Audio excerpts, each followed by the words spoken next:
ಶಾಂತಿ TV YouTube channel subscribe ಮಾಡಿ, bell icon press ಮಾಡಿ. ಓಂ ಶಾಂತಿ. ನಾವೆಲ್ಲ ಆತ್ಮರು ಭ್ರೂ ಮಧ್ಯದಲ್ಲಿ ಸ್ಮೃತಿ ಸ್ವರೂಪರಾಗುತ್ತಾ ನಾವೆಲ್ಲ ಆತ್ಮರ ತಂದೆ ಪರಂಪಿತ ಶಿವಪರಮಾತ್ಮನನ್ನು ಪರಮಧಾಮದಲ್ಲಿ ಸ್ಮೃತಿ ಮಾಡಿಕೊಂಡು ಪ್ರಜಾಪಿತ ಬ್ರಹ್ಮ ಜಗದಂಬಾ ಸರಸ್ವತಿ ಮಮ್ಮ ತಾಯಿಯವರನ್ನು ಸೂಕ್ಷ್ಮವತನದಲ್ಲಿ ಸ್ಮರಿಸಿಕೊಂಡು ಯಜ್ಞದ ಎಲ್ಲ ಆದಿರತ್ನರನ್ನು, ನಿಮಿತ್ತ ಎಲ್ಲ ಶಿಕ್ಷಕಿ ಅಕ್ಕಂದಿರನ್ನು, ಸಮಸ್ತ ಈಶ್ವರೀಯ ಪರಿವಾರವನ್ನು ಸೂಕ್ಷ್ಮವಾಗಿ ಆಹ್ವಾನಿಸುತ್ತಾ ಪ್ರತಿದಿನದಂತೆ ಈ ದಿನವೂ ಸಹ ಈ ಒಂದು ಮುರಳಿ ಚಿಂತನೆಯನ್ನು ಕೇಳುತ್ತಿರುವ ನನ್ನೆಲ್ಲ ಸಹೋದರಾತ್ಮರಿಗೆ ಆತ್ಮೀಯವಾದ ಸ್ವಾಗತ, ಸುಸ್ವಾಗತ.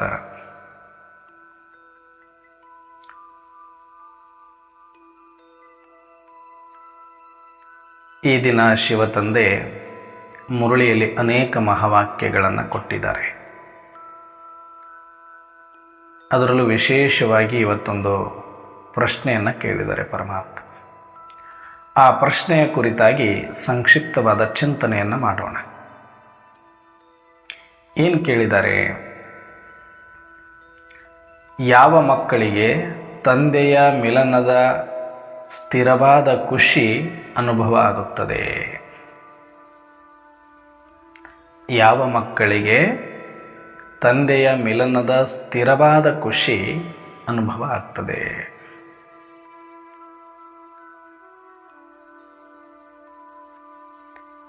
ನಾವೇನು ಅಂದ್ಕೊಳ್ತೀವಿ, ಮಿಲನ ಅಂದರೆ ವರ್ಷಕ್ಕೊಂದು ಸಲ ಮೌಂಟ್ ಅಬುಗೆ ಹೋಗಿ ಬಾಬಾರವರು ಬಂದಾಗ ಬಾಬಾರವರ ಮಹಾವಾಕ್ಯಗಳನ್ನು ಕೇಳಿ ಕಣ್ತುಂಬ ನೋಡಿ ಮಧುಬನದಲ್ಲಿ ಮಿಲನ ಮಾಡಿಕೊಂಡು ಬರೋದು.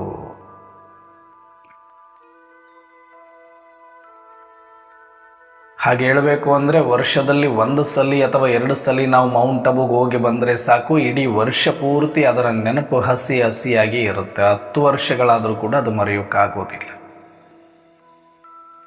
ಅದು ಬಹಳ ಸುಂದರ ಕ್ಷಣಗಳು ನಮ್ಮ ಜೀವನದಲ್ಲಿ ಅಂತ ಅನಿಸುತ್ತೆ. ಅದು ಈ ಜನ್ಮದ ಸೌಭಾಗ್ಯ ಅಂತನೂ ಅನಿಸುತ್ತೆ. ಆ ಪರಮಶಾಂತಿಯೇ ನನಗೆ ಬೇಕಾಗಿತ್ತು ಅಂತನೂ ಅನಿಸುತ್ತೆ. ಕೆಲವು ಮಕ್ಕಳಿಗೆ ಉಮ್ಮಂಗ ಉತ್ಸಾಹ ತಂದೆಯ ಮಿಲನ ಮಾಡೋದರಲ್ಲಿ ಇರುತ್ತೆ.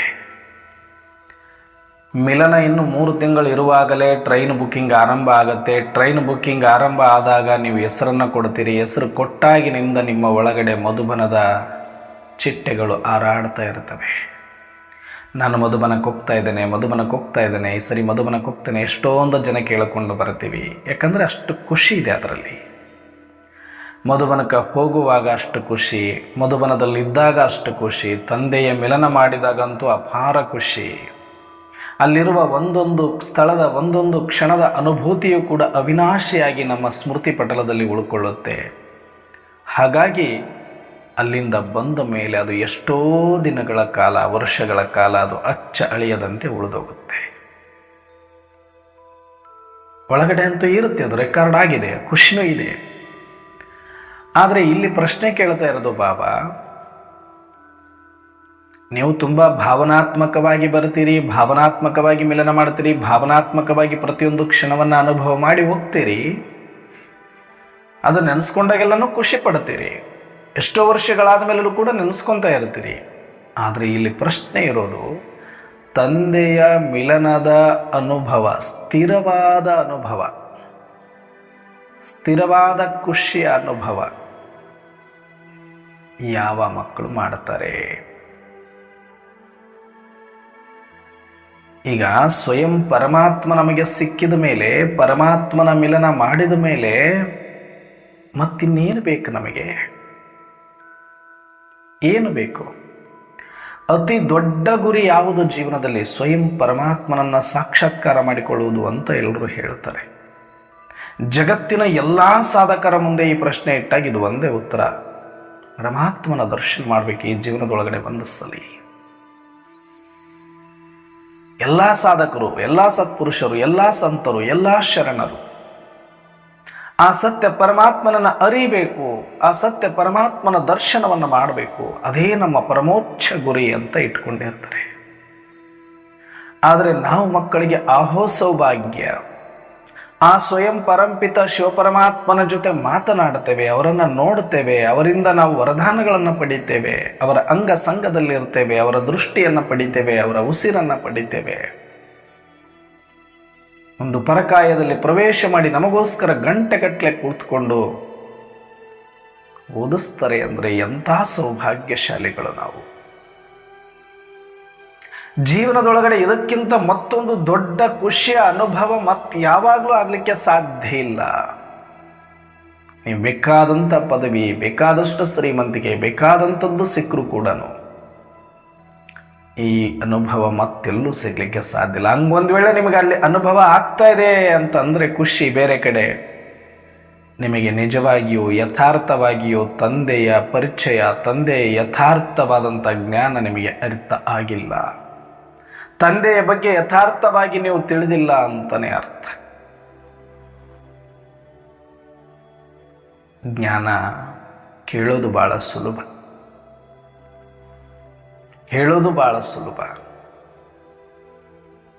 ಅದಕ್ಕೆ ತಕ್ಕಂತೆ ನಡೆಯೋದು, ಅದನ್ನೇ ಸರಿಯಾಗಿ ಅರ್ಥ ಮಾಡಿಕೊಳ್ಳೋದು, ಅದರಂತೆ ಬದುಕನ್ನು ಮಾಡಿಕೊಳ್ಳೋದಿದೆಯಲ್ಲ, ಅದು ಬಹಳ ಬ್ಯೂಟಿಫುಲ್ ಪ್ರಯೋಗ. ಅದೆಲ್ಲರೂ ತುಂಬ ಅದ್ಭುತವಾದಂಥ ಪ್ರಯೋಗ ಅದು. ಯಾರು ಜೀವನದಲ್ಲಿ ಅದನ್ನು ಸರಿಯಾಗಿ ಅರ್ಥ ಮಾಡಿಕೊಂಡು ತಮ್ಮ ಜೀವನವನ್ನು ಪ್ರಯೋಗಕ್ಕೊಳಪಡಿಸ್ತಾರೆಯೋ ಅವರಿಗೆ ಮಾತ್ರ ಗೊತ್ತು ಅದರ ಆನಂದ ಏನು ಅಂತ.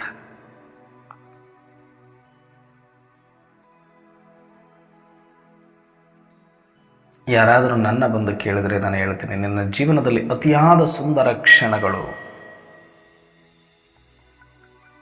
ಯಾವುದು, ಅತಿ ಶ್ರೇಷ್ಠ ಕ್ಷಣಗಳು ಯಾವುದು?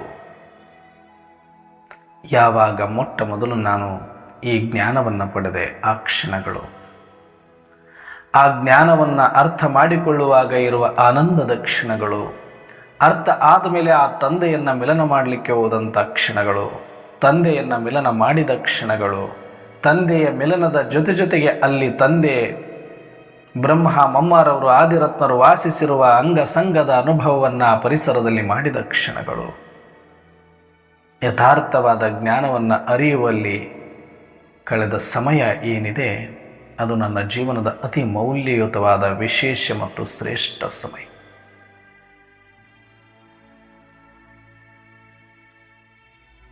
ನಾನು ಎಲ್ಲವನ್ನೂ ಮಾಡಿದೆ,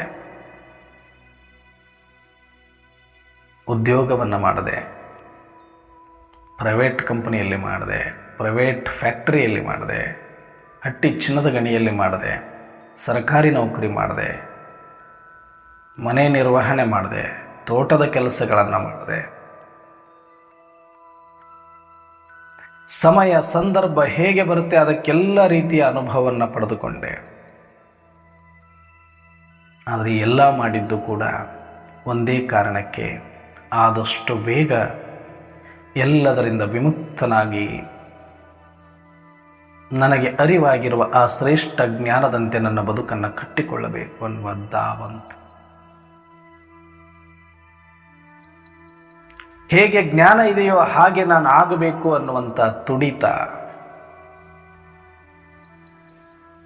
ಯಾವ ಮಾರ್ಗದಲ್ಲಿ ಬ್ರಹ್ಮ ಮಮ್ಮ ಆದಿರತ್ನರೆಲ್ಲರೂ ನಡೆದು ಶ್ರೇಷ್ಠರಾದರೋ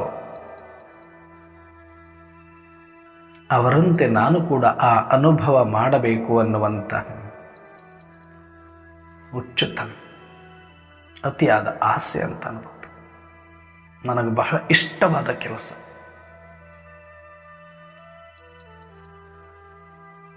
ಎಲ್ಲವನ್ನು ಮಾಡಿದೆ, ಬಿಸ್ನೆಸ್ ಮಾಡಿದ್ದೆ. ಆದರೆ ಎಷ್ಟು ಸಾಧ್ಯನೋ ಅಷ್ಟು ಬೇಗ ನನ್ನನ್ನು ಈ ಮಾರ್ಗದಲ್ಲಿ ನಡೆಯಲು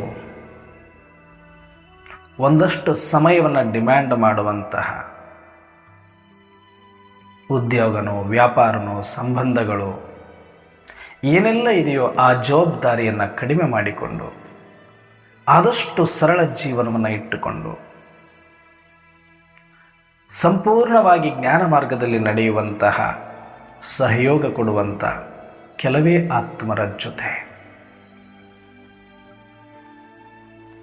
ಅದು ಕೂಡ ನ್ಯಾರಾಪಿಯಾರ, ಅವರ ಗುರಿಯೂ ಕೂಡ ಹಾಗೆ ಇದ್ದವರ ಜೊತೆ. ಈ ಜ್ಞಾನದ ಮಾರ್ಗ, ಈ ಸತ್ಯಕ್ಕೆ ಶರಣಾಗುವುದನ್ನು ಬಿಟ್ಟರೆ ಮತ್ತೇನನ್ನೂ ಕೂಡ ಬಯಸದಂತೆ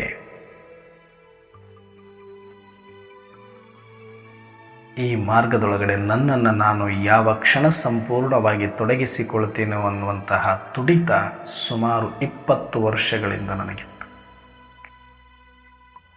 ಅಲ್ಲಿಂದಲೂ ಕೂಡ ನಾನು ಬಿಡಿಸ್ಕೊಳ್ಬೇಕು. ಹಾಗಂತ ಜವಾಬ್ದಾರಿಯಿಂದ ನುಣಿಸಿಕೊಳ್ಳಬಾರದು, ಜವಾಬ್ದಾರಿಗಳನ್ನು ಬಿಟ್ಟು ಹೊಡೋಗಬಾರದು, ಅವನ ನಿಭಾಯಿಸಿ ಆಮೇಲೆ ಯಾಕಂದರೆ ಒಂದು ಸಲ ನಾನು ನನ್ನನ್ನು ತೊಡಗಿಸಿಕೊಂಡ ಮೇಲೆ ನನಗೆ ಸಂಕಲ್ಪ ಬರಬಾರದು, ನಾನು ಎಲ್ಲೋ ಒಂದು ಕಡೆ ನುಣಿಸಿಕೊಂಡು ಕೂತಿದ್ದೇನೆ ಅಂತ, ಎಲ್ಲೋ ನನ್ನ ಜವಾಬ್ದಾರಿಯನ್ನು ಮರೆತು ಕೂತಿದ್ದೇನೆ ಅಂತ ನನಗೆ ಆ ಒಳಗಡೆ ಮನಸ್ಸು ಕಾಡಬಾರದು ಅಂತ ಒಂದಷ್ಟು ಸಮಯ ಹಿಡಿಸ್ತು ಎಲ್ಲವನ್ನು ಸರಿದೂಗಿಸ್ಲಿಕ್ಕೆ. ಮನೆಯ ಜವಾಬ್ದಾರಿಯನ್ನು, ಆರ್ಥಿಕ ವ್ಯವಸ್ಥೆಯನ್ನು ಎಲ್ಲ ರೀತಿಯಲ್ಲಿ ಅದನ್ನು ನಿರ್ವಹಣೆ ಮಾಡಿ ಒಂದು ಸಲ ನಾನು ತೊಡಗಿಸಿಕೊಂಡ ಮೇಲೆ ಮತ್ತಾವತ್ತೂ ನನಗೆ ಅಳುಕು ಇರಬಾರದು, ಮತ್ತಾವತ್ತೂ ಕೂಡ ನನಗೆ ಯಾವುದು ಡಿಸ್ಟರ್ಬ್ ಅಂತ ಅನ್ನಿಸಬಾರದು.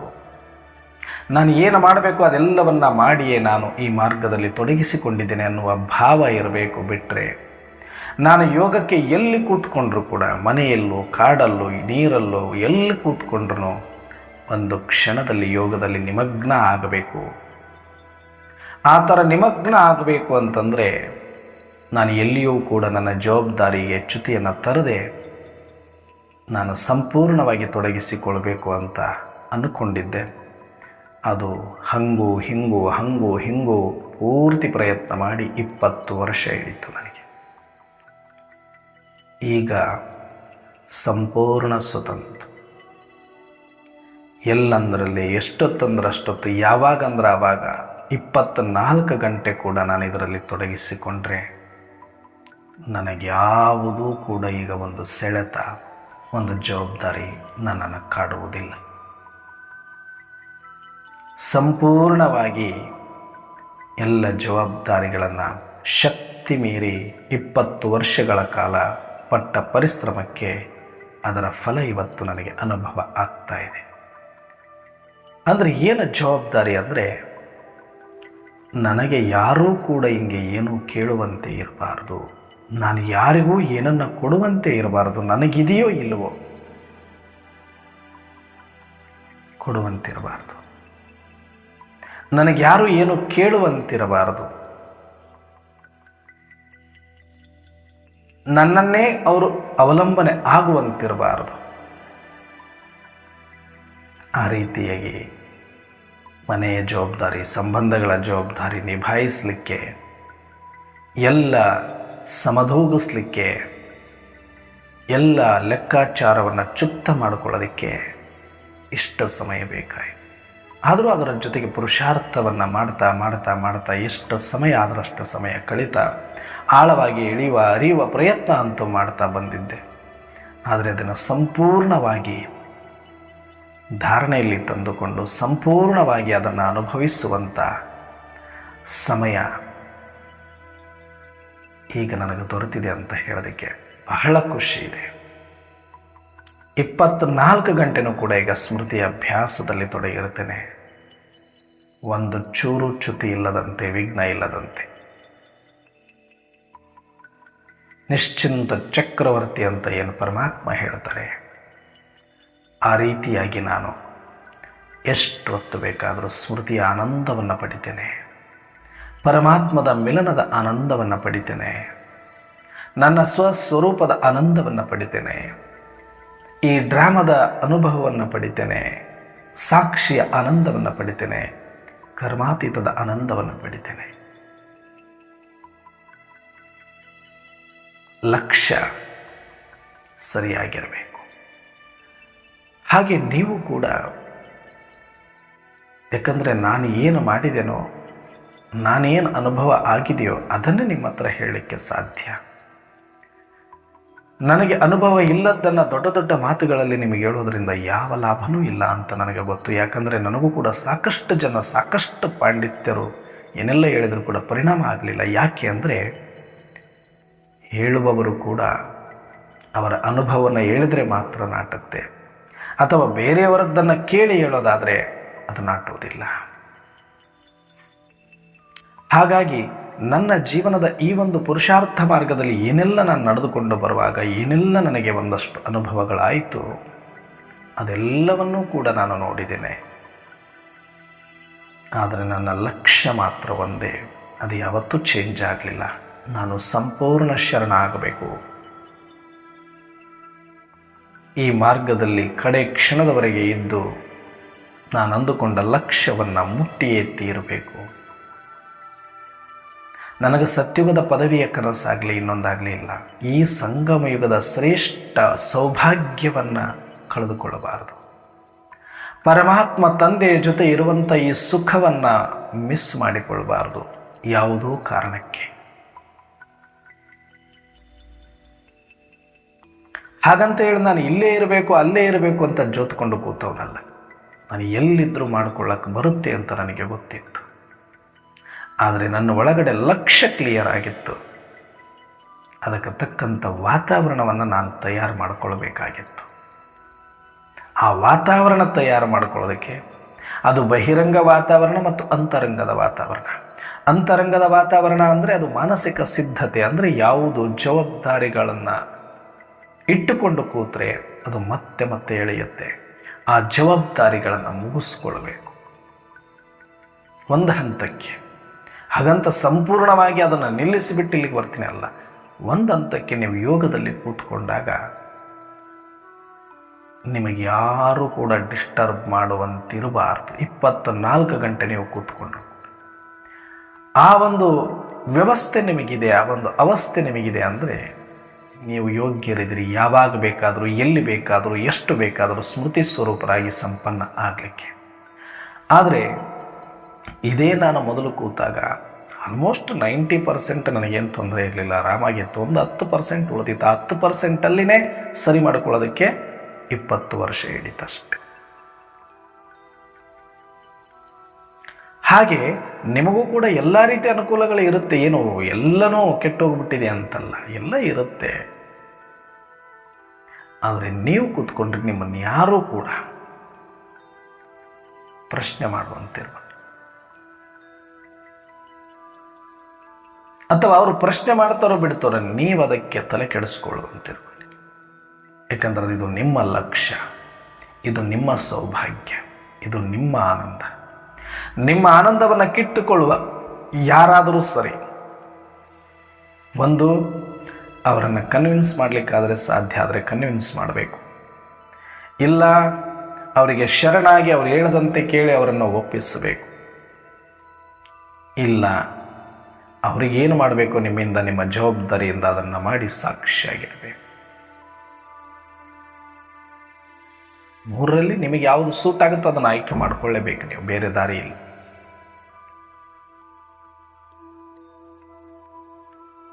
ಬಹಳ ಜನ ಹೇಳ್ತಾರೆ, ಅಣ್ಣವ್ರೆ ನಾವು ಇಷ್ಟು ವರ್ಷದಿಂದ ಜ್ಞಾನದಲ್ಲಿದ್ದೀವಿ, ಪ್ರತಿ ವರ್ಷ ಮೌಂಟ್ ಅಬು ಹೋಗ್ತೀವಿ, ಆದರೆ ನಾನು ಯೋಗದಲ್ಲಿ ಕೂತ್ಕೊಂಡಾಗ ಯೋಗನೇ ಆಗಲ್ಲ.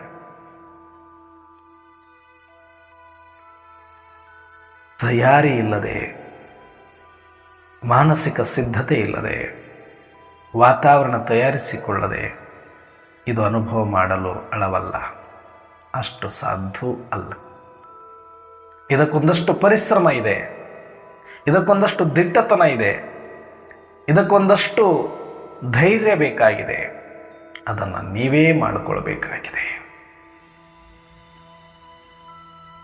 ಪುರುಷಾರ್ಥ ಅಂತ ಬಂದಾಗ ನೀವು ಏಕಾಂಗಿ ಆಗಿರಬೇಕು. ಮನೆಯಲ್ಲಿ ಯಾರಿದ್ದಾರೋ, ಪತಿ ಇದ್ದಾರೋ, ಮಕ್ಕಳಿದ್ದಾರೋ, ತಂದೆ ತಾಯಿ ಬಂಧು ಬಳಗ ಇಲ್ಲ. ನಿನ್ನ ಪುರುಷಾರ್ಥ ನಿನ್ನದು, ನಿನ್ನ ಭಾಗ್ಯ ನಿನ್ನದು, ನಿನ್ನ ಆನಂದ ನಿನ್ನದು. ಇದಕ್ಕಾಗಿ ಅವರೆಲ್ಲ ಬೇಕೇ ಹೊರತಾಗಿ ಇದನ್ನು ಬಿಟ್ಟು ಅವರೆಲ್ಲರೂ ಏನೂ ಇಲ್ಲ ಅವರು.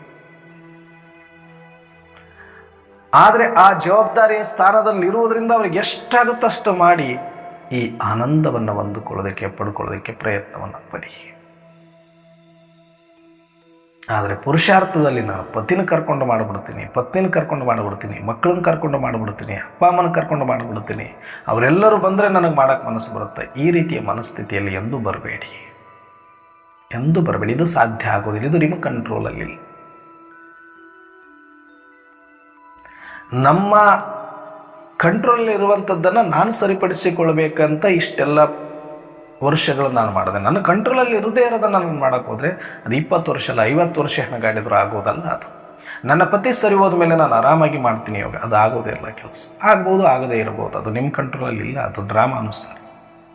ಮಕ್ಕಳು ನಾನು ಹೇಳ್ದಂಗೆ ಕೇಳಿದ ಮೇಲೆ ಯೋಗ ಚೆನ್ನಾಗಿ ಮಾಡ್ತೀನಿ ಅನ್ನೋರೆ, ನನ್ನ ಮಕ್ಕಳೇ ನನಗೆ ತೊಂದರೆ, ಅದು ಆಗದ ಕೆಲಸ. ಅದು ಅವ್ರವ್ರ ಪಾತ್ರ, ಅದೇನೂ ಮಾಡೋಕ್ಕಾಗಲ್ಲ.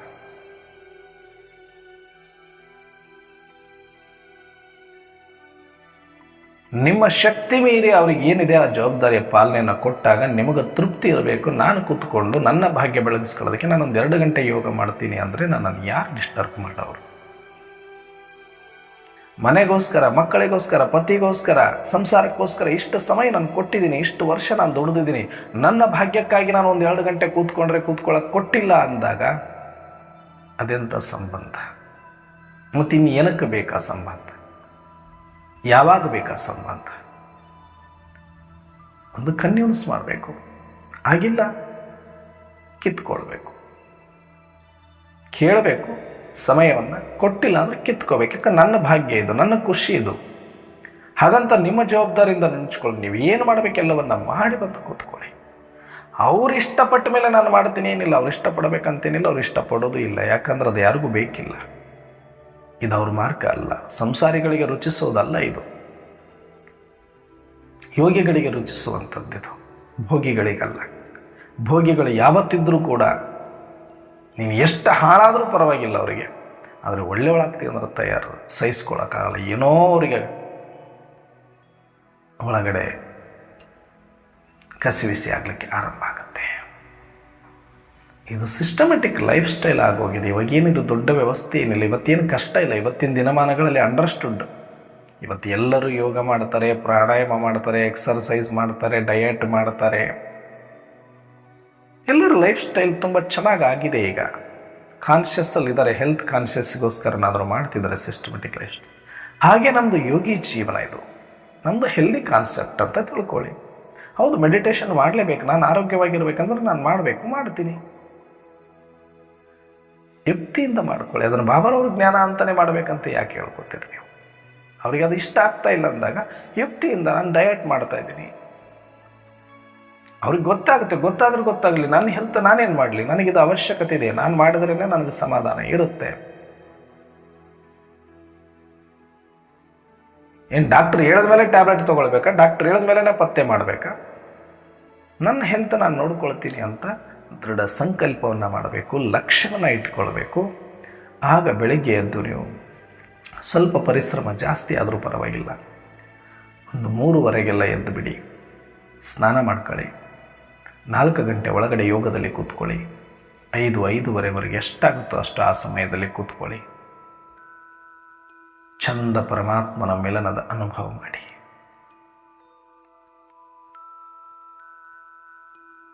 ಇಡೀ ದಿನ ಅದೇ ಮಿಲನದ ಸ್ಮೃತಿಯ ಅನುಭವದಲ್ಲೇ ಮನೆಯ ಎಲ್ಲ ಜವಾಬ್ದಾರಿ ಕಾರ್ಯಗಳನ್ನು ನಿರ್ವಹಿಸಿ. ಮನೆಯಲ್ಲಿ ಇರ್ತಿರೋ, ಆಫೀಸಲ್ಲಿ ಹೋಗ್ತಿರೋ, ಅದೇ ಸ್ಮೃತಿಯಲ್ಲಿ ಎಲ್ಲ ಕಾರ್ಯವ್ಯವಹಾರಗಳನ್ನು ಮಾಡಿ. ಸಿಸ್ಟಮೆಟಿಕ್ ಫುಡ್, ಆಹಾರವನ್ನು ಸಿಸ್ಟಮೆಟಿಕ್ ಆಗಿ ಇಟ್ಕೊಳ್ಳಿ. ಸಿಕ್ಕದ ಕಡೆ ತಿನ್ನೋದು, ಸಿಕ್ಕದ ಕಡೆ ಕುಡಿಯೋದು, ಸಿಕ್ಕದ ಕಡೆ ತಿರುಗೋದನ್ನು ಸ್ಟಾಪ್ ಮಾಡಿ. ಒಂದು ಬ್ಯೂಟಿಫುಲ್ ಯೋಗಿ ಲೈಫ್ ಸ್ಟೈಲನ್ನು ಒಂದು ಚಾರ್ಟ್ ಮಾಡ್ಕೊಳ್ಳಿ. ಬೆಳಗ್ಗೆ ಇಷ್ಟು ಗಂಟೆಗೆ ಏಳಬೇಕು, ಇಷ್ಟು ಗಂಟೆಗೆ ಧ್ಯಾನ ಮಾಡಬೇಕು, ಇಷ್ಟು ಗಂಟೆಗೆ ಟಿಫನ್ ಮಾಡಬೇಕು, ಇಂತಿಂಥದ್ದನ್ನೇ ಮಾಡಿಕೊಳ್ಬೇಕು. ಅವ್ರಿಗೇನಾದರೂ ಮಾಡಿಕೊಡಿ. ಯಾಕಂದ್ರೆ ಮನೆಯಲ್ಲಿ ಇದ್ದೀರಿ ಅಂದಾಗ ಅವ್ರಿಗೇನು ಬೇಕು ಅದನ್ನು ಮಾಡಿಕೊಡಿ. ಆದರೆ ನೀವೇನು ಮಾಡಬೇಕು, ನೀವೇನು ಒಳಗಡೆ ಕೊಡಬೇಕು, ಇಲ್ಲಿ ಒಳಗಡೆ ಏನು ಕೊಡಬೇಕು, ಇಲ್ಲಿ ಒಳಗಡೆ ಏನು ಕೊಡಬೇಕು, ಇದು ನಿಮ್ಮ ಕೈಯಲ್ಲೇ ಇದೆ. ನೀವೇ ಡಿಸೈಡ್ ಮಾಡ್ಕೊಳ್ಬೇಕು ಯಾವುದು ಸರಿ, ಯಾವುದು ತಪ್ಪು. ಇದನ್ನು ಮಾಡಿದ ಮೇಲೆ ಆ ಬ್ಯೂಟಿಫುಲ್ ನಿಮ್ಗೆ ಅನುಭವ ಆಗಲಿಕ್ಕೆ ಸ್ಟಾರ್ಟ್ ಆಗ್ತಾ ಹೋಗುತ್ತೆ. ಮೊದಲಿಗಿಂತಲೂ ಜ್ಞಾನಕ್ಕೆ ಬಂದ ಮೇಲೆ ಒಂದು ಕೆಲಸ ಜಾಸ್ತಿನೇ ಮಾಡಿ, ಮನೆಯಲ್ಲಿ ಅವ್ರಿಗೆ ಒಂದಷ್ಟು ಪ್ರೀತಿ ಜಾಸ್ತಿನೇ ಕೊಡಿ, ಅವ್ರಿಗೊಂದಷ್ಟು ಸಮಯ ಜಾಸ್ತಿನೇ ಕೊಟ್ಟಬೇಡಿ. ಅದಾದ ಮೇಲೆ ನೀವು ಕೂತ್ಕೊಂಡು 3 ಗಂಟೆ ಟಿ ವಿ ನೋಡಿದರೆ ಯಾರೂ ಬೇಡ ಅನ್ನೋಲ್ಲ, ಸೀರಿಯಲ್ ನೋಡಿದರೆ ಯಾರೂ ಬೇಡ ಅನ್ನಲ್ಲ, ಹಾಳು ಹರಟೆ ಹೊಡೆದ್ರೆ ಯಾರೂ ಬೇಡ ಅನ್ನಲ್ಲ, ಅವ್ರದ್ದು ಇವ್ರದ್ದು ಆಳುಮೂಳು ಮಾತಾಡಿದ್ರೆ ಯಾರೂ ಬೇಡ ಅನ್ನಲ್ಲ, ಜಗಳ ಮಾಡಿಬೇಕಾದ್ರೆ ಬೇಡ ಅನ್ನಲ್ಲ. ಆದರೆ 1 ಗಂಟೆ ಯೋಗ ಕೂಡ್ತೀನಿ ಅಂದ್ರೆ ಅವ್ರದ್ದು ಏನೋ ಒಂಥರ ಮಿಸ್ಸಿಂಗ್. ನೀವಿಲ್ಲಂದ್ರೆ ಅವ್ರಿಗೆ ಜೀವನನೇ ಇಲ್ಲ ಅನ್ನೋ ಥರ ಗಲಾಟೆ ಮಾಡ್ಕೊಂಡ್ಬಿಡ್ತಾರೆ. ಅದು ನಿಧಾನ ನಿಧಾನ ನಿಧಾನ ನಿಮ್ಮಲ್ಲಿ ಗಂಭೀರತೆ ಇರಬೇಕು, ಅದಕ್ಕೆ ರಿಯಾಕ್ಟ್ ಆಗಬಾರದು. ನಾವು ಯೋಗಿಗಳು ಯಾವತ್ತೂ ಕೂಡ ಲೌಕಿಕದವ್ರು ಏನೇ ಮಾತಾಡಿದ್ರು ಇಮಿಡಿಯೇಟ್ ರಿಯಾಕ್ಟ್ ಮಾಡೋರು ಯಾರಾದರೂ ಇದ್ದರೆ ಅದನ್ನು ಸ್ಟಾಪ್ ಮಾಡಿ, ಅದರಿಂದ ಯಾವ ಲಾಭನೂ ಇಲ್ಲ. ಉರಿಯೋ ಬೆಂಕಿಗೆ ತುಪ್ಪ ಸುರಿದಂಗೆ ಅದು. ಒಂದು ಮಾತು ಆಡಬೇಡಿ, ಮೌನವೇ ನಿಮಗೆ ಅಸ್ತ್ರ, ಶಾಂತಿಯೇ ನಿಮಗೆ ಅಸ್ತ್ರ, ನಗುಮುಖವೇ ನಿಮಗೆ ಅಸ್ತ್ರ. ಹಾಗಂತ ಹಠ ಮಾಡಿ ಅವ್ರು ಹೇಳ್ದಾಗ ಹೋಗಿ ಕೂತ್ಕೊಳ್ಬೇಡಿ, ಯುಕ್ತಿಯಿಂದ ಅದನ್ನು ಬೇರೆ ಥರ ಟೈಮ್ ಸೆಟ್ ಮಾಡ್ಕೊಳ್ಳೋ ಥರ ನೋಡಿ. ಅದು ದೊಡ್ಡ ವಿಕೋಪಕ್ಕೆ ಹೋಗೋ ಥರ ಕೂಡಲೇಬೇಕಂತ ಹಠದಿಂದ ಕೂಡ ಅವಶ್ಯಕತೆ ಏನಿಲ್ಲ, ಅದು ಸಂಪ್ರದಾಯದ ಥರ ಕೂಡ ಅವಶ್ಯಕತೆ ಇಲ್ಲ. ಸಮಯ ಸಂದರ್ಭ ನೋಡಿಕೊಂಡು ಯುಕ್ತಿಯಿಂದ ಅವ್ರಿಗೆ ಪ್ರೀತಿ ಕೊಟ್ಟು ಅವ್ರಿಗೆ ಏನು ಮಾಡಬೇಕೆಲ್ಲ ಮಾಡಿ ನೀವು ಬ್ಯುಸಿ ಆಗಬೇಕು. ಹಾಗೆ ಅವರು ಇದನ್ನು ಇವಾಗಲೇ ತಡಿಬೇಕು ಅಂತ ರೋಷ ವೇಷ ಕೋಪ ಮೊದಲು ತುಂಬ ಇರುತ್ತೆ. ಅದೇ ರೋಷ ವೇಷದಲ್ಲೇ ಅವರು ಅವಾಗಲೇ ಸ್ಟಾಪ್ ಮಾಡಿಬಿಡ್ಬೇಕಂತಾರೆ. ನೀವು ಅವಾಗಲೇ ಇಮಿಡಿಯೇಟ್ ರಿಯಾಕ್ಟ್ ಮಾಡಿದ್ರೆ ಅದು ದೊಡ್ಡ ಅನಾಹುತಕ್ಕೆ ಕರ್ಕೊಂಡು ಹೋಗುತ್ತೆ, ಮತ್ತು ಪರ್ಮನೆಂಟಾಗಿ ಅದು ಮುಖ ಮೂತಿಗಳೆಲ್ಲ ತಿರುಗಿಸ್ಕೊಳ್ಳೋ ಥರ ಮಾಡಿಬಿಡುತ್ತೆ. ಯುಕ್ತಿ ಸೇ ಮುಕ್ತಿ. ಅವ್ರು ಯಾವಾಗ ಪ್ರಭೋಭ ಆಗ್ತಾ ಇದ್ದಾರೆ ಅಂತ ಗೊತ್ತಾಗ, ಅವ್ರು ಯಾವಾಗ ವಿಕೋಪಕ್ಕೆ ಹೋಗ್ತಾ ಇದ್ದಾರೆ, ಅವ್ರು ಯಾವಾಗ ಆವೇಶಕ್ಕೆ ಹೋಗ್ತಾ ಇದ್ದಾರೆ ಅಂದ್ರೆ ನಾವು ಸ್ವಲ್ಪ ಶಾಂತರಾಗಿ ಸಹನೆ ಮಾಡಿಕೊಂಡು ಆ ಟೈಮ್ ಬಿಟ್ಕೊಂಡು ಸರಿಯಪ್ಪ ಇವತ್ತೇನೋ ಒಂದು ಮಾಡೋಣ ಮತ್ತು ಆಮೇಲೆ ಮಾಡ್ಕೊಳ್ಳೋಣ, ಆ ಥರ ಚೇಂಜ್ ಆಗಬೇಕು. ಯಾಕಂದರೆ ನಾವು ಯೋಗದಲ್ಲಿ ಕೂತ್ಕೊಳ್ಳೋದೇ ಶಾಂತಿಯ ವಾತಾವರಣವನ್ನು ಅನುಭವ ಮಾಡಲಿಕ್ಕೆ. ಅದಕ್ಕೋಸ್ಕರ ಮತ್ತಿಲ್ಲಿ ಅಶಾಂತಿ ವಾತಾವರಣವನ್ನು ತಯಾರು ಮಾಡಿ ನಾನು ಅಲ್ಲೋ ಕೂತ್ಕೊಂಡ್ರೆ ಯೋಗ ಏನಾಗಲ್ಲ, ಅದು ಫಾರ್ಮಲಿಟಿ ಆಗುತ್ತೆ. ಇದಕ್ಕೆ ಬಹಳ ಒಂದಷ್ಟು ಸೂಕ್ಷ್ಮತೆಯ ಅವಶ್ಯಕತೆ ಇರುತ್ತೆ. ಬರ್ತಾ ಬರ್ತಾ ನೀವು ಜ್ಞಾನಿಗಳಾಗಬೇಕು, ಬುದ್ಧಿವಂತರಾಗಬೇಕು, ಯುಕ್ತಿಯಿಂದ ಮಾಡಬೇಕು ಅಂದರೆ 2 ಅಸ್ತ್ರ, ಒಂದು ಶಾಂತಿಯ ಅಸ್ತ್ರ, ಇನ್ನೊಂದು ಪ್ರೀತಿಯ ಅಸ್ತ್ರ, ಮತ್ತೊಂದು ಅವ್ರಿಗೆ ಹೆಚ್ಚಿಗೆ ಸಮಯ ಕೊಡೋದು. ಮೊದಲಿಗಿಂತ ಜಾಸ್ತಿ ಪ್ರೀತಿಯಿಂದ ಮಾತಾಡಿಸಿ, ನಗನಗುತ್ತಾ ಮಾತಾಡಿಸಿ, ಮೆಲುದನಿಯಲ್ಲಿ ಮಾತಾಡಿಸಿ, ಗಂಭೀರವಾಗಿರೋದನ್ನು ಕಲ್ತ್ಕೊಳ್ಳಿ. ಅವ್ರಿಗಿನ್ನೂ ಹೆಚ್ಚು ಅವ್ರಿಗೆ ಏನೆಲ್ಲ ಬೇಕು ಅವ್ರು ಬೇಕು ಅನ್ನೋದಕ್ಕಿಂತ ಮುಂಚೆನೇ ಮಾಡಿಕೊಡಿ. ಅವ್ರ ಮನಸ್ಸನ್ನು ಗೆಲ್ಲೋ ಪ್ರಯತ್ನ ಮಾಡಿ. ಮತ್ತು ಅವರು ಇಲ್ಲದೆ ಇದ್ದಾಗ ಅವರ ಸಮಯವನ್ನು ನೋಡಿಕೊಂಡು ನೀವು ಮಾಡಿ. ಆದರೆ ಒಳಗಡೆ ಆಗ್ತಾ ಇರೋದಕ್ಕೆ ಯಾರೂ ತಡೆಯೋಕ್ಕಾಗಲ್ಲ. ಹೊರಗಡೆದು ಏನಾದರೂ ಒಂದಷ್ಟು ಡಿಸ್ಟರ್ಬೆನ್ಸ್ ಮಾಡ್ಬೋದು ಬಿಟ್ಟರೆ, ಒಳಗಡೆ ನೀನು ಮಾಡಿಕೊಳ್ಳೋ ಮಿಲನದ ಸ್ಥಿತಿ, ಖುಷಿ, ಅದನ್ನು ಯಾರು ಕಳೆಯೋರಿದ್ದಾರೆ? ಯಾರೂ ಕಳೆಯೋಕ್ಕಾಗಲ್ಲ. ಅದಕ್ಕೆ ಪರಮಾತ್ಮ ಇವತ್ತು ಪ್ರಶ್ನೆ ಕೇಳಿದ್ದು, ತಂದೆಯ ಮಿಲನದ ಖುಷಿ ಸದಾಕಾಲ ನಿರಂತರವಾಗಿರಬೇಕು, ಯಾರಿಗಾಗತ್ತೆ? ಸ್ಥಿರವಾಗಿ ಯಾರಿಗಾಗತ್ತೆ ಅಂತ ಕೇಳಿದರೆ, ಮಿಲನ ಅಂದರೆ ನಾವು ಮೌಂಟ್ ಅಬುಗೆ ಹೋಗಿ ಅಲ್ಲಿ ನೋಡ್ಕೊತ ಕೂತ್ಕೊಂಡಾಗ 1 ಗಂಟೆ 2 ಗಂಟೆ 3 ಗಂಟೆ 4 ಗಂಟೆ ಅದಷ್ಟೇ ಮಿಲನ ಅಲ್ಲ. ಅದು ಜಸ್ಟ್ ಪ್ರಾಕ್ಟಿಕಲ್ ಸ್ಥೂಲ ಮಿಲನ, ಅದು ಸಾಕಾರ ಮಿಲನ ಅಂತ ಕರೀತಾರೆ ಅದಕ್ಕೆ. ಅದು ನಮ್ಮ ಸೌಭಾಗ್ಯ ಎಷ್ಟಿದೆಯೋ ಅಷ್ಟು ನಾವು ಪಡ್ಕೊಳ್ಬೋದು. ಅದಕ್ಕೆ ಇಷ್ಟೇ ಅಂತ ಇರುತ್ತೆ ಲಿಮಿಟ್. ಸಾಕಾರ ಮಿಲನಕ್ಕೆ ಲಿಮಿಟ್ ಇದೆ. ಬಾಬಾ ಬರ್ತಾರೆ, ಆ ಟೈಮಲ್ಲಿ ನಾವಾಗಿ ಹೋಗಿ ಅಲ್ಲಿ ಕೂತು ಅದಾಗ ನಾವು ಎಚ್ಚರ ಇದ್ದು ನಮ್ಮ ಮನಸ್ಸು ಅಲ್ಲೇ ಇದ್ದರೆ ತಂದೆಯಿಂದ ನಮಗೇನೋ ದೃಷ್ಟಿ ಸಿಗಬೇಕು, ವಾಣಿ ಸಿಗಬೇಕು, ಅಂಗ ಸಂಗದ ಸ್ಪರ್ಶ ಸಿಗಬೇಕು, ಅದೆಲ್ಲವೂ ಅನುಭವ ಮಾಡ್ಕೊಳ್ತೀವಿ. ಅದ್ರ ಲಿಮಿಟೆಡ್ ಟೈಮ್. ನಾವು ಹೋಗ್ಬಿಟ್ಟಿದ್ವಿ ಇಷ್ಟು ದೂರದಿಂದ, ಬಾಬಾ ಇನ್ನೊಂದು 2 ತಾಸು ಇರಿ, ಹಂಗಿಲ್ಲ. ಅದು ಲಿಮಿಟೆಡ್ ಟೈಮ್ ತೊಗೊಂಡು ಅವ್ರು ಬಂದಿರ್ತಾರೆ. ಇದು ಸಾಕಾರ ಮಿಲನ. ಆದರೆ ಅವ್ಯಕ್ತ ಮಿಲನ ಮಾಡುವಂಥ ಒಂದು ಅಭ್ಯಾಸವೇ ಯೋಗ. ಯೋಗ ಅಂದ್ರೆ ಬೇರೆ ಏನಲ್ಲ, ತಂದೆಯ ಜೊತೆಗಿನ ಸದಾಕಾಲದ ಮಿಲನದ ಸ್ಥಿತಿಯೇ ಯೋಗ.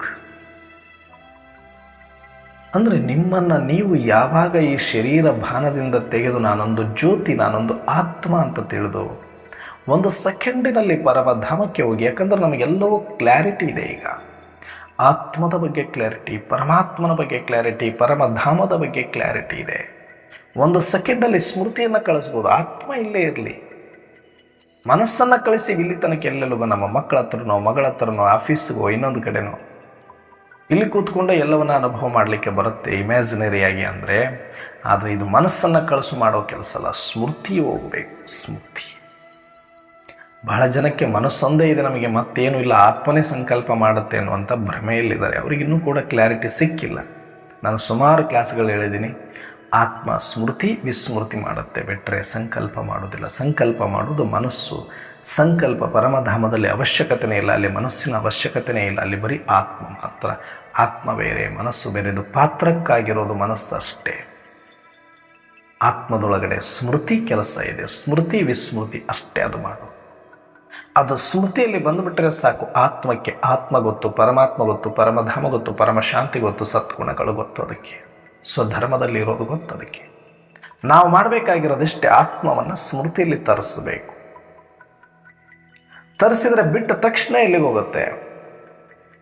ಕರುವನ್ನು ಬಿಟ್ಟ ತಕ್ಷಣ ಎಲ್ಲಿ ಹೋಗುತ್ತದು? ತಾಯಿ ಹತ್ರನೇ ಹೋಗುತ್ತೆ. 1,000 ಹಸುಗಳಿದ್ದರೂ ಕೂಡ ನೀವು ಕರುವನ್ನು ಬಿಟ್ಟು ನೋಡಿ, ಅದು ತನ್ನ ತಾಯಿ ಹತ್ರಕ್ಕೆ 1 ಸೆಕೆಂಡಲ್ಲಿ ಓಡೋಗುತ್ತೆ. ಅಷ್ಟು ಗುಂಪುಗಳ ಮಧ್ಯೆ ಹೇಗೋ ಹಾಗೆ ಆತ್ಮವನ್ನು ನೀವು 1 ಕ್ಷಣದಲ್ಲಿ ಸ್ಮೃತಿಯಲ್ಲಿ ತಂದು ನಿಲ್ಲಿಸಿ 1 ಸೆಕೆಂಡಲ್ಲಿ ಪರಮಧಾಮ ಪರಮಾತ್ಮನಲ್ಲಿ ಹೋಗಿ ನಿಂತ್ಕೊಳ್ಳುತ್ತೆ. ಕರು ಹೇಗೆ ಹಾಲು ಕುಡಿಲಿಕ್ಕೆ ಹಸುವಿನ ಹತ್ರ ಓಡೋಡಿ ಬಾಲನೆಗರಿಸಿಕೊಂಡು ಹೋಗಿ ಕೊಡುತ್ತೋ, ಹಾಗೆ ಆತ್ಮ 1 ಸೆಕೆಂಡಿನಲ್ಲಿ ಪರಮಧಾಮದಲ್ಲಿ ಪರಮಾತ್ಮನ ಮಿಲನ ಮಾಡಲಿಕ್ಕೆ ಕೂತ್ಕೊಳ್ಳುತ್ತೆ. ಈ ಎಕ್ಸ್ಪೀರಿಯನ್ಸ್ ಇದೆಯಲ್ಲ, ಇದು ಅವ್ಯಕ್ತ ಮಿಲನ. ನಾನು ಶರೀರ ಭಾನದಿಂದ ಹೊರಗಡೆ ಬಂದು ಆತ್ಮ ಅಂತ ತಿಳಿದು 1 ಸೆಕೆಂಡಿನಲ್ಲಿ ಪರಮಧಾಮದಲ್ಲಿ ಹೋಗಿ ಆ ಪರಮಾತ್ಮನ ಜೊತೆ ಅನುಭವ ಮಾಡ್ತಾ, ವಾರ್ತಾಲಾಪ ಮಾಡ್ತಾ, ಆ ಒಂದು ಅಂಗಸಂಗದ ಸ್ಪರ್ಶದ ಅನುಭೂತಿಯನ್ನು ಮಾಡೋದಿದೆಯಲ್ಲ, ಆ ಸ್ಥಿರವಾದ ಅನುಭೂತಿಯನ್ನು ಮಾಡೋದಿದೆಯಲ್ಲ, ಅದನ್ನು ಯಾರು ಬೆಳಿಗ್ಗೆ ಎದ್ದಾಗಿನಿಂದ ರಾತ್ರಿ ಮಲಗುವ ತನಕ ಮಲಗಿದ ಮೇಲೂ ಕೂಡ 24/7 ಇದೇ ಸ್ಮೃತಿಯಲ್ಲಿದ್ದು ಕಂಪ್ಲೀಟ್ ಪರಮಧಾಮದ ಸ್ಥಿತಿ, ಮಮ್ಮಾರವರು ಮಾಡ್ತಾ ಇರುವಂಥ ಇದೇ ಸ್ಥಿತಿ. ಸದಾಕಾಲ ಮಮ್ಮಾರವರು ಆತ್ಮಿಕ ಸ್ಮೃತಿಯಲ್ಲಿದ್ದು ಪರಮಧಾಮದಲ್ಲಿ ಪರಮಾತ್ಮನ ಜೊತೆಗೆ ಅನುಭವ ಮಾಡ್ತಾ ಇದ್ರು. ಏನೋ ಕಾರ್ಯನಿಮಿತ್ತ ಹೊರಗಡೆ ಬಂದಂಗೆ ಸುಮ್ಮನೆ ಬರ್ತಾ ಇದ್ರು, ಆದರೆ ಸ್ಮೃತಿ ಅಲ್ಲೇ ಇರ್ತಾ ಇತ್ತು. ಮನಸ್ಸಿಲ್ಲಿ, ಸಂಕಲ್ಪ ಇಲ್ಲಿ, ಬುದ್ಧಿ ಇಲ್ಲಿ, ಇದು ವ್ಯಾವಹಾರಿಕವಾಗಿ ಬುದ್ಧಿಯನ್ನು ಬಳಸ್ತಾ ಇದ್ರು. ಆದರೆ ಸ್ಮೃತಿ ಮಾತ್ರ ಯಾವಾಗಲೂ ಅಲ್ಲೇ ನೆಟ್ಟಿರ್ತಾ ಇದ್ರು. ಹಾಗೆ ನಾವು ಕೂಡ ಯಾವಾಗ ಆತ್ಮಕ ಸ್ಮೃತಿಯಲ್ಲಿ ಬಂದು ಪರಮಾತ್ಮನ ಜೊತೆ ಪರಮಧಾಮದಲ್ಲಿ ಸದಾಕಾಲ, ಅದಕ್ಕೆ ಬಾಬಾ ಹೇಳ್ತಾರೆ, ನೇಣಾಕೊಂಬಿಡಿ ಪರಮಧಾಮದಲ್ಲಿ. ಅಂದರೆ ನಿಮ್ಮನ್ನು ನೀವು ಅಲ್ಲಿಗೆ ಜಾಯಿಂಟ್ ಮಾಡಿಕೊಂಡು ಬಿಡಿ, ನಿಮ್ಮ ಸ್ಮೃತಿಯ ದಾರದಿಂದ ಹಗ್ಗದಿಂದ ಬಂಧಿಸಿಕೊಂಡು ಬಿಡಿ, ಅದಕ್ಕೆ ಗಂಟಾಕೊಂಬಿಡಿ ಅಂತ ಹೇಳ್ತಾರೆ. ಅದು ಬಿಟ್ಟರೆ ಅದು ಯಾವತ್ತೂ ತುಂಡಾಗಲಾರ್ದಂಗೆ ನೋಡಿಕೊಳ್ಳೋದು. ನಾವು ಏನು ಬೇಕಾದರೂ ಮಾಡ್ತಾ ಇರಲಿ, ಇದು ಅಭ್ಯಾಸ ಆಗಬೇಕಂದ್ರೆ 1 ದಿನಕ್ಕೆ ಹೇಳೋದಷ್ಟು ಸುಲಭ ಅಲ್ಲ, ಸುಮಾರು ಸಮಯದ ಅಭ್ಯಾಸ ಬೇಕು. ಒಂದಷ್ಟು ಕೂತ್ಕೊಂಡು ಅಭ್ಯಾಸ ಮಾಡಿ. ಹಾಗಂತ ಇದೇನು ದೊಡ್ಡ ಮಹಾನ್ ವಿದ್ಯೆ ಅಂತಲ್ಲ, ಸಹಜವಾಗಿದೆ. ನೀವು ಪ್ರಾಕ್ಟೀಸ್ ಈ ಕ್ಷಣವೇ ಮಾಡಿ, ಇವಾಗಲೇ ಅನುಭೂತಿ ಆಗುತ್ತೆ. ಇದಕ್ಕೇನೋ ದೀಕ್ಷೆ ಆಗಬೇಕು, ಇದಕ್ಕೇನೋ ಒಂದಷ್ಟು ಕಾಲ ಕೂತ್ಕೊಂಡು ಏನೋ ಒಂದು ಮಾಡಿದ್ರೇ ಆಗತ್ತೆ, ಏನಿಲ್ಲ. 1 ಕ್ಷಣ ಅನುಭವ ಮಾಡಿದ್ರೆ 1 ಕ್ಷಣ ಮಿಲನ, 5 ನಿಮಿಷ ಮಾಡಿದರೆ 5 ನಿಮಿಷದ ಮಿಲನ, 10 ನಿಮಿಷ ಮಾಡಿದರೆ 10 ನಿಮಿಷದ ಮಿಲನ. ಇದನ್ನು ಪ್ರಾಕ್ಟೀಸ್ ಕೂತ್ಕೊಂಡೇ ಮಾಡಬೇಕಂದ್ರೆ ಕೆಲವರು ಉದ್ಯೋಗ ವ್ಯವಹಾರದಲ್ಲಿರೋರಿಗೆ ಆಗಲ್ಲ. ನೀವೇನು ಕೆಲಸ ಮಾಡ್ತಾ ಇದ್ರೆ ಅಲ್ಲೇ ಈ ಅಭ್ಯಾಸ ಮಾಡಲಿಕ್ಕೆ ಪ್ರಾಕ್ಟೀಸ್ ಮಾಡಿ. ಯಾಕಂದರೆ ಇದು inner journey, not outer journey. ಅದಕ್ಕೆ ಯಾರು ಡಿಸ್ಟರ್ಬ್ ಮಾಡೋರಿಲ್ಲ, ಅಲ್ಲೇನು ಟ್ರಾಫಿಕ್ ಇಲ್ಲ, ಅಲ್ಲೇನು ಸಿಗ್ನಲ್ಸ್ ಇಲ್ಲ, ಅಲ್ಲಿ ಯಾರೂ ಕೂಡ ಬರೋದಿಲ್ಲ, ನಿಮ್ಮನ್ನು ಓವರ್ಟೇಕ್ ಮಾಡೋದು ಇಲ್ಲ. ನೀವು ಆರಾಮಾಗಿ ಕೂತ್ಕೊಂಡು 1 ಕ್ಷಣದಲ್ಲಿ ಎಲ್ಲಿದ್ರೆ ಅಲ್ಲೇ ಈ ಕ್ಷಣವೇ ಮಾಡಿ ನೋಡಿ, ಈ ಕ್ಷಣವೇ ಮಾಡಿ. ಈಗ ನೀವು ಈ ಮುರಳಿ ಕ್ಲಾಸ್ ಕೇಳಬೇಕಾದ್ರೆ ಎಲ್ಲಿದ್ದೀರಿ ನನಗೆ ಗೊತ್ತಿಲ್ಲ. ನೀವು ಅಡುಗೆ ಮಾಡ್ತಾ ಇದ್ದೀರೋ, ಬಾತ್ರೂಮಲ್ಲಿದ್ದೀರೋ, ಬೆಡ್ರೂಮಲ್ಲಿದ್ದೀರೋ, ಹಾಲಲ್ಲಿದ್ದೀರೋ, ಆಫೀಸಲ್ಲಿದ್ದೀರೋ, ಸಂತೆಯಲ್ಲಿದ್ದೀರೋ, ಎಲ್ಲಿದ್ದೀರೋ ನನಗೆ ಗೊತ್ತಿಲ್ಲ. ಈ ಕ್ಷಣವೇ ಸ್ಟಾಪ್.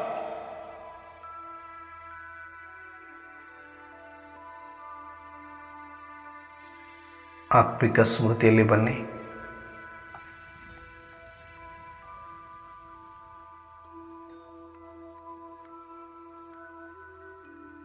ಕಂಪ್ಲೀಟಾಗಿ ಬಾಡಿ ಕಾನ್ಷಿಯಸ್ ಇಂದ ಹೊರಗಡೆ ಬನ್ನಿ.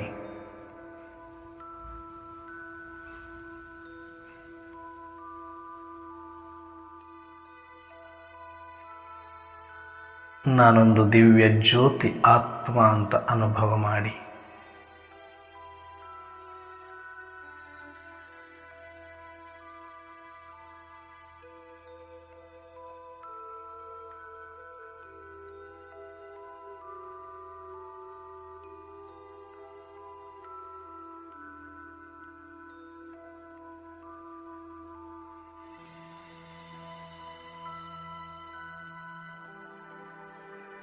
ಆತ್ಮದ ಸ್ಮೃತಿಯಲ್ಲಿ ಬಂದು ಆ ಸ್ಮೃತಿಯನ್ನು ಪರಮಧಾಮಕ್ಕೆ ಕಳಿಸಿ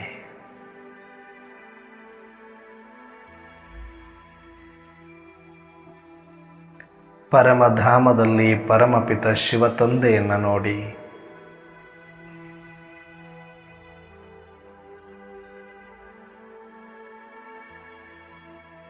ಅವ್ಯಕ್ತ ಬಾಬಾರವರನ್ನು ನೋಡಿ ನಿರಾಕಾರ ಜ್ಯೋತಿರ್ಬಿಂದು ಶಿವತಂದೆಯನ್ನು ನೋಡಿ ನಾನೂ ನಿರಾಕಾರ, ಶಿವತಂದೆಯು ನಿರಾಕಾರ, ನಾನೂ ಬಿಂದು, ತಂದೆಯೂ ಬಿಂದು, ನಮ್ಮಿಬ್ಬರ ಮಿಲನ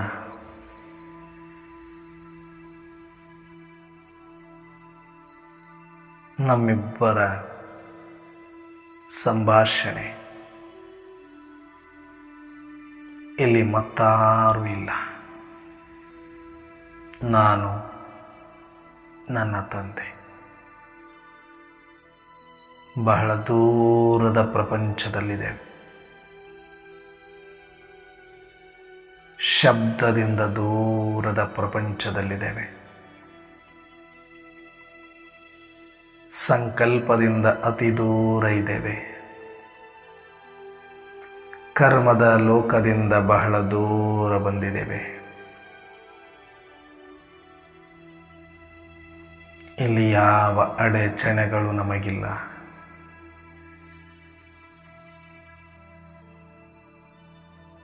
ಯಾವುದೇ ವಿಘ್ನವೂ ನಮಗಿಲ್ಲ. ಎಷ್ಟು ಹೊತ್ತು ಬೇಕಾದರೂ ಈ ಮಿಲನದ ಸುಖವನ್ನು ನಾನು ಅನುಭವ ಮಾಡಬಹುದು. ಇಲ್ಲಿ ಯಾರು ನನಗೆ ವಿಘ್ನ ಹಾಕುವವರಿಲ್ಲ. ಇಲ್ಲಿ ಮಾಯೆಯೂ ಇಲ್ಲ. ನನಗಿನ್ಯಾವ ಜವಾಬ್ದಾರಿಗಳೂ ಇಲ್ಲಿಲ್ಲ. I am a soul. I am happy. I am peaceful. I am blissful. I am powerful. ಶಿವತಂದೆಯನ್ನು ನೋಡ್ತಾ ನೋಡ್ತಾ ನೋಡ್ತಾ ನೋಡ್ತಾ ತಲ್ಲೀನನಾಗಿದ್ದೇನೆ, ಮಗ್ನನಾಗಿದ್ದೇನೆ.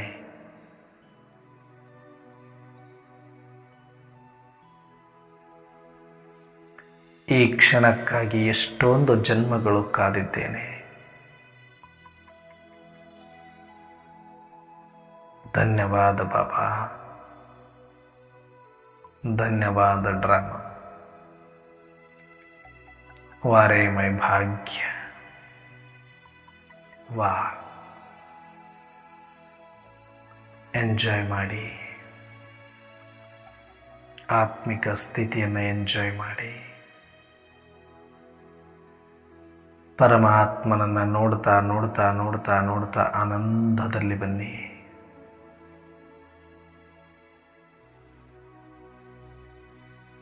ಎಷ್ಟು ಮಧುರ ಕ್ಷಣಗಳಿದು, ಎಂಥ ಸುಂದರ ಅನುಭವ ಇದು. ಅಲೌಕಿಕ ಅನುಭವ, ಅತೀಂದ್ರಿಯ ಅನುಭವ.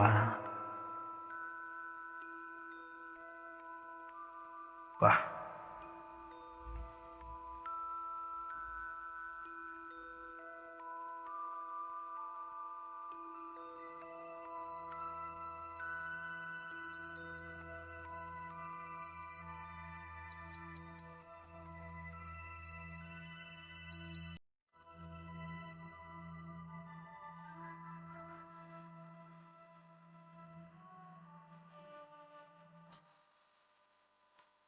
ಇಂಥ ಕ್ಷಣಗಳನ್ನು ಮತ್ತೆಂದೂ ನಾನು ನೋಡಲಿಕ್ಕೆ ಸಾಧ್ಯ ಇಲ್ಲ, ನೋಡಿರಲು ಸಾಧ್ಯವಿಲ್ಲ.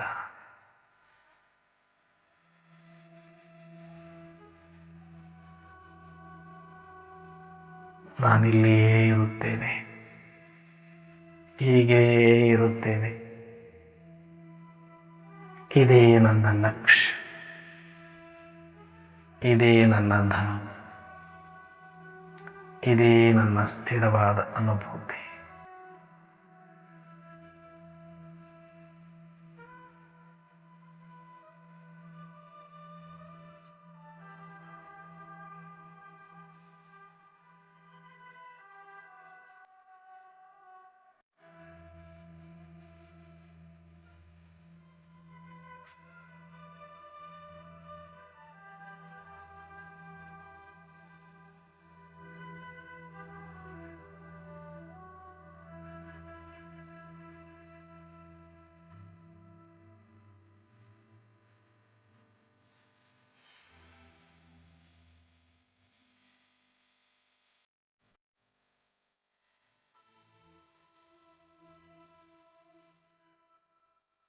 ಅಲ್ಲಿಂದ ಬಿಡಿಸ್ಕೊಳ್ಳೋಕ್ಕೆ ಕಷ್ಟ ಆಗ್ತಾ ಇದೆ.